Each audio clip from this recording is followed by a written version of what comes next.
Olá, chegando o ND Agro com os assuntos para você do campo e da cidade. Essa edição está recheada de informações e também curiosidades. Olha só o que a gente preparou para o programa de hoje. No clima das festas alemãs de outubro, uma oficina especial para ensinar os segredos do famoso chucrute. Vamos falar também de educação e cultivo. Escola do Oeste do Estado tem oficinas para estudantes sobre a produção em hortas. Você vai ver detalhes sobre a modernização da indústria do arroz aqui no estado. Maior cooperativa de arroz do Brasil inaugura novo parque industrial. O espaço, construído em Jacinto Machado, recebeu investimento de mais de 70 milhões de reais. E ainda, por causa da pandemia, não vai ter a tradicional Fenarreco mais direto de Brusque. Nós viemos conhecer como é a criação desses bichinhos, os marrecos. Tudo isso e muito mais agora no ND Agro, que já está no ar.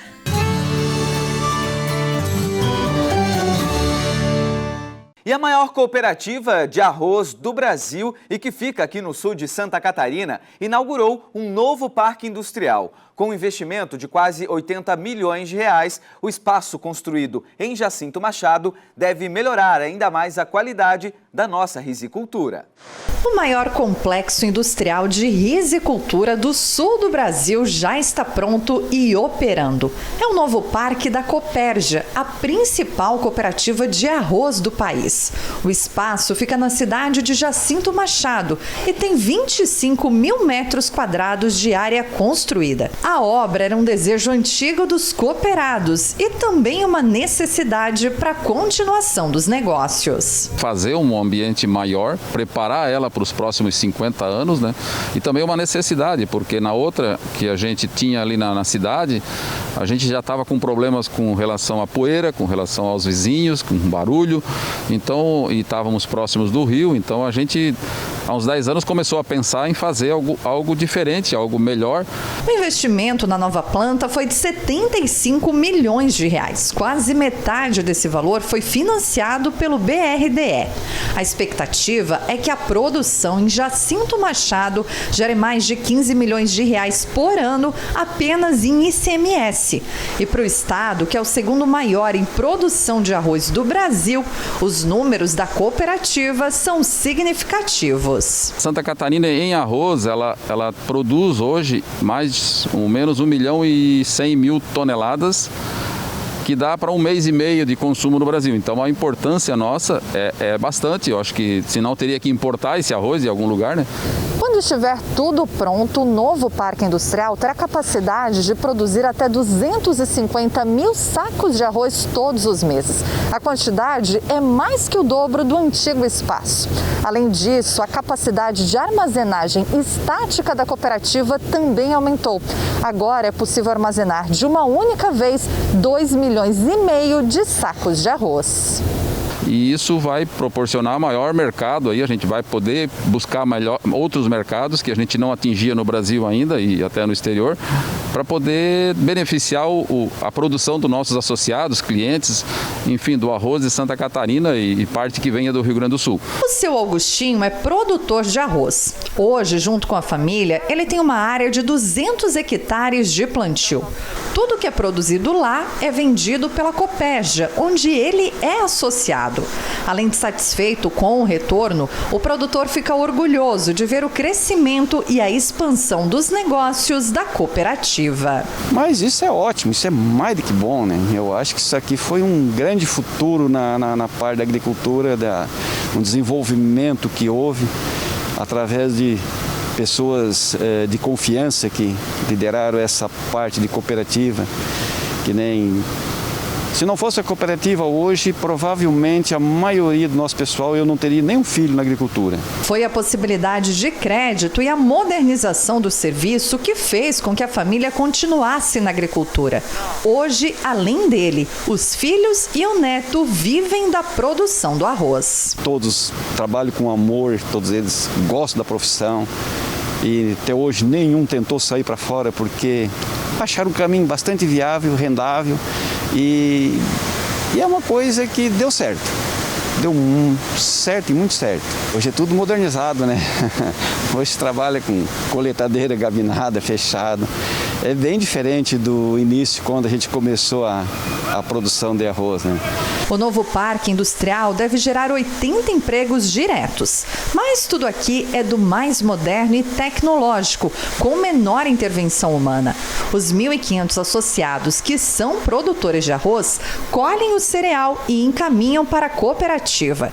Depois de entrar nos silos, o arroz começa a ser secado, descascado e escolhido, até ficar pronto para embalar e destinar ao consumo para boa parte do Brasil. Mas a ideia é crescer, desenvolver, trazer o associado junto, né? Fazer ele crescer junto com a gente para que a gente desenvolva a nossa região.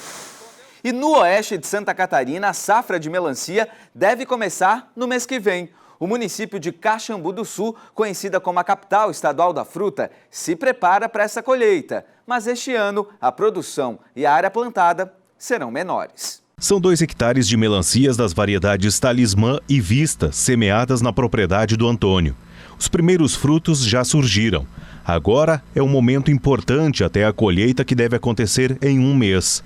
O agricultor conta que há 6 anos a área de melancia era de 6 hectares. Hoje são apenas 2. Há contratempo, daí a gente precisa diminuir e ir para outras culturas, deixar os pedaços, né? Então, por causa disso, a venda já diminuiu, né? Não tem mais aquela venda certa, segura que nós tínhamos. Por causa que diminuiu muitas plantações no município, né? Então daí fica mais difícil para nós vender. A decisão de diminuir a área plantada se deu pela diversificação. Daí a vantagem em ganhar um pouco mais. A Secretaria de Agricultura do município doa sementes conforme o interesse do produtor. O que chama a atenção é a diminuição no número de produtores de melancia aqui na cidade. Há 3 anos eram em torno de 180, agora não passam de 60. E com isso diminui também a produção da fruta. Se em 2018 eram colhidas 4 milhões de toneladas, para a safra deste ano não devem passar de 700 toneladas. O secretário de Agricultura disse não estar preocupado com a situação. Sempre vai existir pessoas ou agricultores, famílias que irão plantar as melancias. Nesse contexto, a diminuição vem pelo valor do grão, de soja, milho, trigo, onde valorizou-se bastante o preço. Aí então eles optam por outra cultura por falta de mão de obra. O Dirceu não seguiu em frente com a produção. Até o ano passado plantava melancia. Foram 20 anos dedicados à fruta. Com a forte estiagem do ano passado, decidiu parar de vez. A área de 2,5 hectares agora tem milho e mais adiante a terra será coberta com soja, que tem apresentado boas perspectivas de lucro na colheita. Mão de obra familiar não tem mais, né? E mão de obra terceirizada também, a gente não arruma fácil mão de obra. Daí não tem como seguir, né? Depois da idade da gente também, né? Fica mais uma idade e tu não aguenta mais o serviço, que a melancia ela é mais para braçal, né? Serviço braçal. É enxada, é colher, tudo meio braçal. Além do clima, o preço por quilo da melancia. Outro problema enfrentado são as doenças, que se não houver prevenção pode acabar com a lavoura. Nos últimos 3, 4 anos tem entrado a tríplice, que tem atacado bastante lavouras. E a antracnose, que é uma doença bem antiga que seca as folhas, né? E acaba com a lavoura. Aí não tem controle, não tem tratamento para. A expectativa é de que muitos produtores voltem ao cultivo da planta. Com as chuvas que têm caído na região, a melancia deve render um bom retorno, porque insistiu na continuidade, mesmo que isso signifique uma teimosia sadia. Para a gente que tem a área pequena é vantajoso. É vantajoso porque sai mais rápido, né? E daí de uma cultura só não sobrevive, né? Então, por isso que nós temos que plantar melancia, plantar o melão e outras culturas também. A gente faz agora nosso primeiro intervalo aqui no ND Agro. Na volta, sem FENARRECO este ano. Mas em Brusque, um dos maiores criadouros de marreco do estado continua sua produção. A gente te conta os detalhes na volta do intervalo.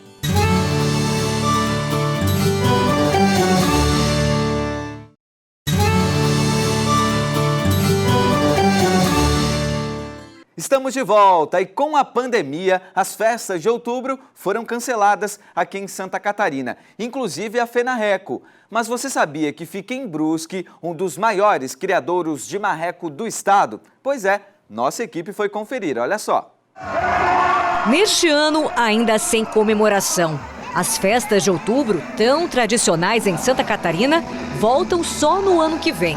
Entre elas a FENARRECO, em que o principal atrativo é ele, o marreco.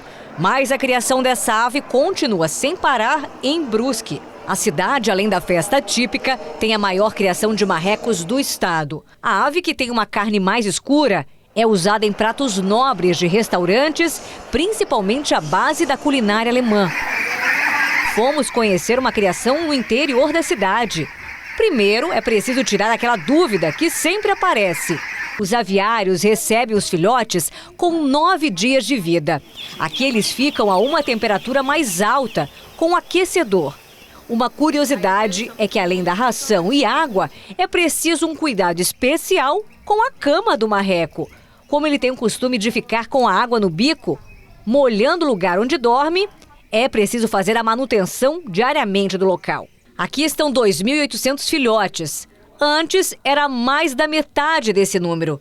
O problema é que a criação também teve que ser reduzida por causa de problemas financeiros causados no setor.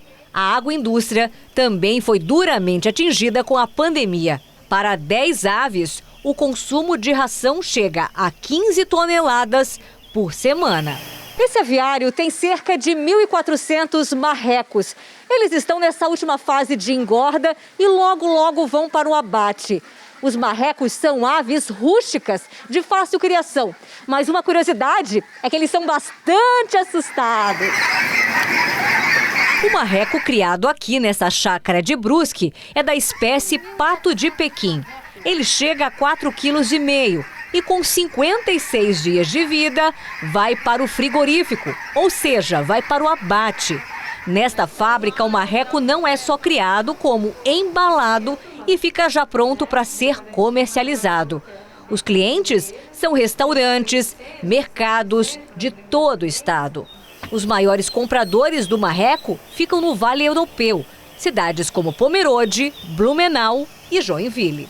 90%, digamos assim, do nosso produto ele vai direto para a cozinha, direto para o restaurante. A gente já tem supermercados, açougues, delicatessen, até particular. A gente tem até venda a domicílio mesmo. A empresa de Brusque está em tratativas para conseguir expandir o mercado e conseguir um selo que permita vender o marreco não só para Santa Catarina, como para todo o Brasil. A gente está em busca do selo Arte, né, que é um selo que produtos regionais, né, que agreguem a cultura da região, eles recebem esse selo. Com ele, a gente consegue vender esse produto no Brasil inteiro, né? Hoje em dia, a gente tem o selo de inspeção estadual, então o nosso produto ele alcança só o estado de Santa Catarina. E com esse selo, então, o produto ia alcançar o Brasil inteiro, né? Então, a gente ia mostrar o marreco recheado de norte a sul do país. A empresa de Brusque continua apostando no marreco, mesmo afetada pela pandemia, já que essa é uma carne mais cara que o frango. Quem sabe ano que vem, ele, o marreco, volte a ser destaque com a retomada das tradicionais festas de outubro.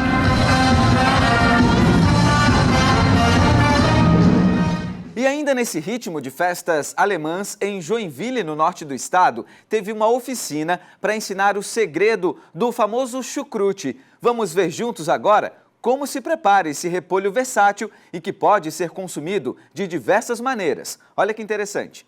Ele é famoso em Santa Catarina, ainda mais em cidades onde é forte a colonização alemã. Na maior festa germânica do Brasil, assim como a cerveja, o tradicional chucrute não pode faltar. O chucrute ele é um alimento saudável e um alimento que sempre agrega sabores, porque você pode transformar o chucrute depois que está curtido, seus 14 dias, 3 semanas ou até mais tempo, você agrega com um sabor muito especial, com carne, com marreco, com frango, com bacon, com bockwurst ou com linguiça semi-defumada. Moacir, natural de Blumenau, aprendeu com os avós e depois com os pais a fazer essa iguaria. Hoje ele realiza oficinas para ensinar a preparar o chucrute da maneira correta. Mais do que uma receita, é também uma forma de manter as tradições.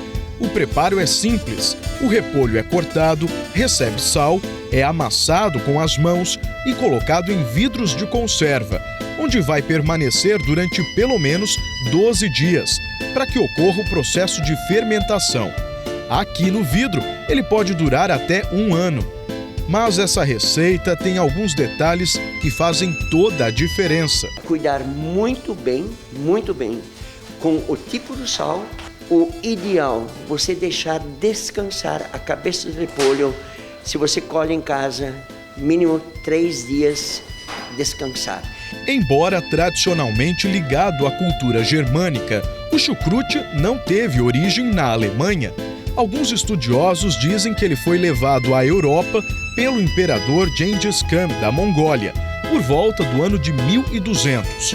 Outros alegam que o prato milenar surgiu na China, durante a construção da Grande Muralha.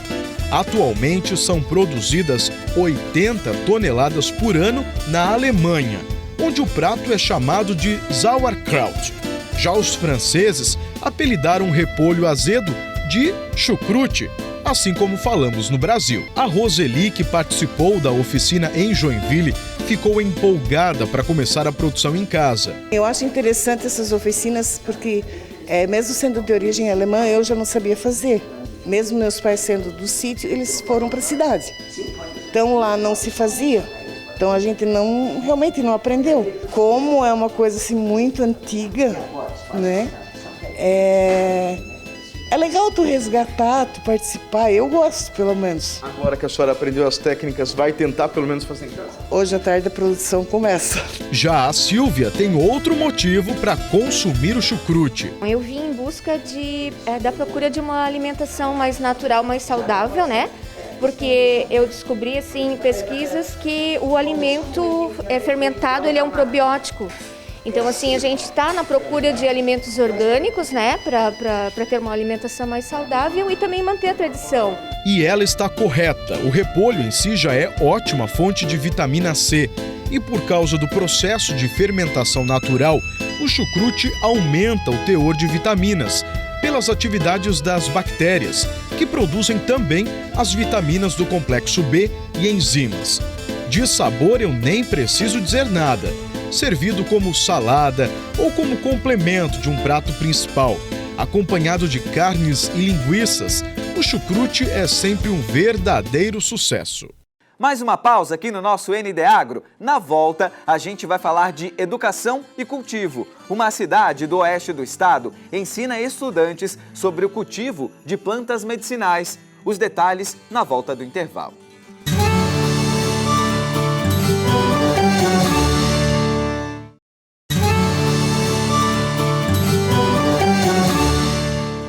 Estamos de volta e Florianópolis cedia nesta semana a 32ª edição do Congresso Brasileiro de Agronomia. O evento acontece no Centro-Sul, na capital, e será naquele formato híbrido, parcialmente presencial e a outra parte online. O congresso reúne palestras e discussões sobre a importância do presente e do futuro do agronegócio no Brasil. Para a organização desse evento, discutir mudanças e possibilidades em um mundo pós-pandemia enriquece o evento. Vamos acompanhar uma fala.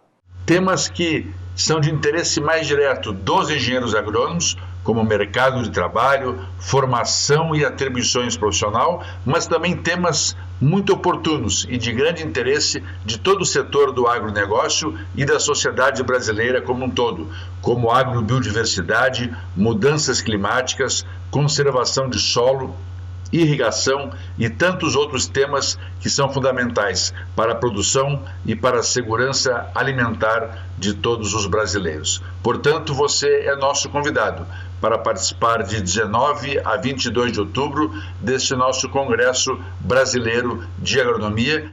Obrigado, Jorge. E lembrando que o evento é promovido pela Confederação dos Engenheiros Agrônomos do Brasil e pela Federação Catarinense e conta com o apoio do Grupo ND. Agora a gente fala de educação e cultivo. Uma escola de Ceará, no oeste do estado, está ensinando os estudantes sobre a importância de se ter plantas medicinais em casa. A iniciativa já tem dado resultado, olha só. Com o auxílio da comunidade e recursos da escola, nos fundos onde antes não havia nada, agora o cenário é outro. Um pomar com árvores frutíferas, bancos e uma horta. Atitudes simples que tornaram o espaço atrativo. O nosso plano de gestão, ele tinha como um dos pontos o cercamento desse espaço que estava ocioso. A partir do momento que nós cercamos, nós pensamos que nós poderíamos dar uma prática pedagógica para esse espaço. Trouxemos o nosso braço técnico, que é a nossa Casa Familiar Rural, que é o nosso ensino médio agrícola. Eles fazem toda a parte teórica lá na Casa Familiar Rural e aqui eles põem em prática aquilo que eles aprenderam na sua teoria. A colheita da horta atende à Casa Família Rural, que fica no interior da cidade. No espaço de 35 metros quadrados estão 12 pequenos canteiros, onde são cultivadas rúculas, beterrabas, alfaces. Ali próximo, uma cisterna e 3 locais para compostagem de materiais orgânicos. Entre uma disciplina e outra, os alunos da Escola de Educação Básica e Núcleo Rosina Nardi recebem uma aula diferente. As crianças aprendem aqui a necessidade de se ter em casa plantas medicinais, seja para tratar incômodos no fígado, estômago, intestino, sistema respiratório. Aqui eles trouxeram espécies para quase todos os problemas de saúde. Além disso, eles recebem uma explicação, em sala de aula, do nome da planta e para qual fim é utilizada. Para que o hortelã é bom? Para intestino grosso. É para febre. Ela me deu enquanto eu tava com febre e eu tava doente. E daí você ficou interessado? Que planta é essa? Sim. A equipe da escola fez uma pesquisa onde em 90% das famílias dos alunos existe o costume de se consumir chás. E este projeto é compartilhado com alunos do pré-escolar ao 5º ano. A ideia é fazer um resgate da cultura tradicional no uso destas plantas. Através de uma parceria com o Senai, a ideia é colocar em cada canteiro uma placa com o QR Code. Assim, as pessoas e os estudantes podem conhecer de perto as particularidades de cada chá que está plantado aqui. E depois, sim, fazer a integração escola-comunidade. E fazer com que os nossos alunos de hoje também tenham contato com a natureza e não recorrem à farmácia, a produtos químicos, que de repente uma dorzinha de barriga pode ser aliviada com um chazinho. E para fechar o programa de hoje, tem mais uma dica para você fazer aí na sua casa. Vamos te ensinar agora o passo a passo de como plantar alface usando garrafas PET. Um investimento bem baixinho e com um resultado muito legal. Olha só. A gente vai precisar a garrafa PET, metade de uma garrafa PET. Eu cortei aqui na metade. Precisar fazer os furos embaixo para fazer o sistema de drenagem aqui. A gente vai pegar cacos de telha, vou colocar aqui dentro, pegar uma manta de bidim para fazer a drenagem da água aqui. Como que a gente vai fazer a preparação da terra aqui para germinação? Bom, eu vou usar um pouquinho de terra vegetal, substrato e o melhor adubo que tem, que é o humus de minhoca. Bom, agora eu vou pegar as sementes de alface, vou jogar aqui umas 10, 15 sementes mais ou menos. Agora a gente vai molhar, dar uma regada aqui, pessoal. Pronto, vai deixar ela no sol. Depois de uns 15 dias, pessoal, ela vai estar desse jeito aqui, ó. Olha que bonitinha.